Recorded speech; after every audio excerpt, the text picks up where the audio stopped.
Selamat malam pemirsa, saat ini Anda sedang menyaksikan Viral News dan kami memiliki sejumlah informasi terkini terkait konflik yang terjadi di Timur Tengah. Saya bersenjata Jihad Islam Palestina, Brigade Al-Quds, kembali beraksi menyerang pasukan Israel. Mereka menembakkan mortir ke tentara Israel di dekat Rafah pada Rabu 8 Mei 2024. Melalui saluran telegramnya, mereka turut mengunggah video serangan tersebut. Dalam pernyataannya, Brigade Al-Quds menyatakan menembakkan peluru mematikan kaliber 60. Lokasi serangan tersebut berada di dekat bandara terbengkalai di Gaza Timur. Mereka membombardir tentara dan kendaraan militer Israel yang menembus timur kota Rafah. Dalam video yang diunggah pun terdengar suara tembakan dari mortir.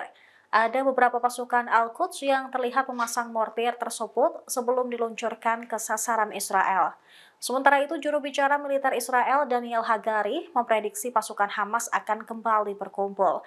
Lalu mereka akan terus beroperasi bahkan setelah operasi Israel di Rafah. Dia juga memprediksi Hamas akan bergerak ke utara. Namun, ditegaskannya, Israel akan terus mengupayakan untuk mengusir Hamas dari Gaza. توكلنا على الله.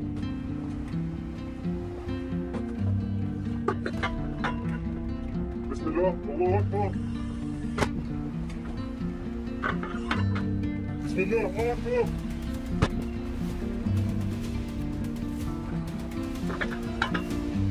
بسم الله الله اكبر.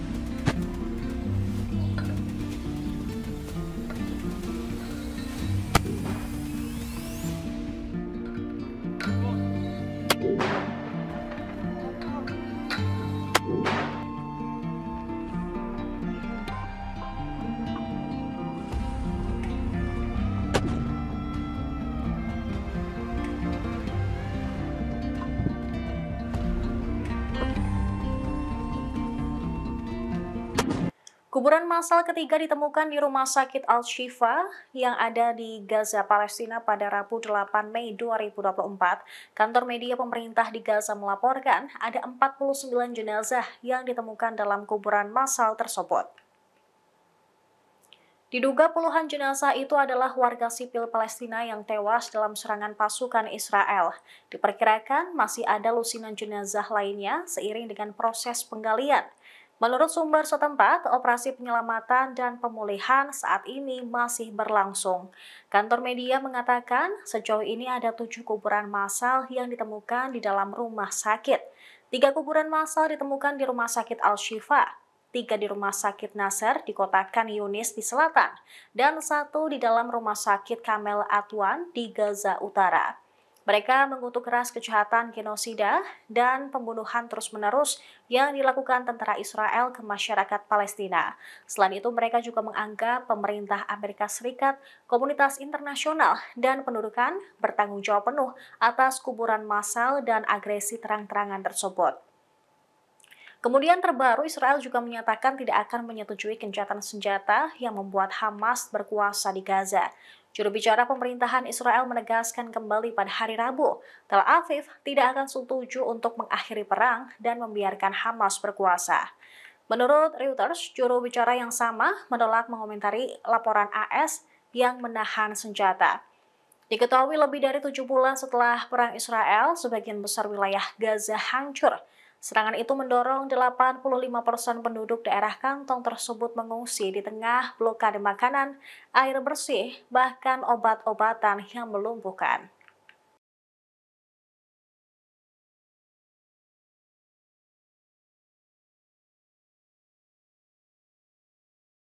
Pemirsa, Amerika Serikat memutuskan untuk menahan kiriman bom-bom berat ke Israel.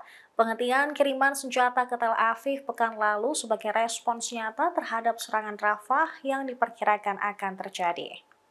Hal ini diungkapkan oleh seorang pejabat senior AS pada Rabu 8 Mei 2024 yang membeberkan Washington berhati-hati meninjau pengiriman senjata yang mungkin digunakan Israel di Rafah.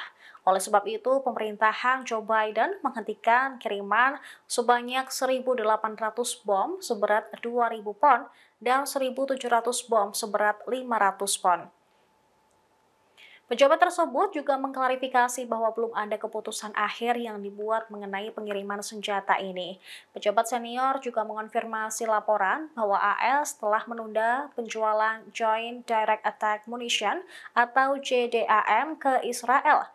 Namun mengklarifikasi bahwa transaksi tersebut berada pada tahap yang jauh lebih awal dibandingkan pengiriman bom berat yang dilakukan minggu lalu. Ia juga menekankan bahwa pengiriman senjata yang sedang ditinjau diambil dari dana yang dialokasikan beberapa tahun lalu, bukan bagian dari bantuan yang disetujui Kongres untuk Israel bulan lalu. Ini akan menjadi penundaan pertama sejak pemerintahan Biden menawarkan dukungan kuat kepada Israel setelah perang Hamas pada 7 Oktober. Washington merupakan sekutu terdekat Israel dan pemasok senjata utama. Sementara itu, pemerintahan Biden juga dengan tegas menentang serangan besar-besaran di Rafah. Mereka tak bisa mendukung serangan Israel ke Rafah tanpa ada jaminan keselamatan untuk warga sipil yang berlindung di wilayah tersebut. Pemirsa, itu tadi informasi terbaru mengenai konflik yang ada di Timur Tengah. Sekaligus menutup perjumpaan kita hari ini. Saya Saradita beserta kru yang bertugas pamit undur diri. Terima kasih dan sampai jumpa. Download Tribun X sekarang. Menghadirkan lokal menjadi Indonesia.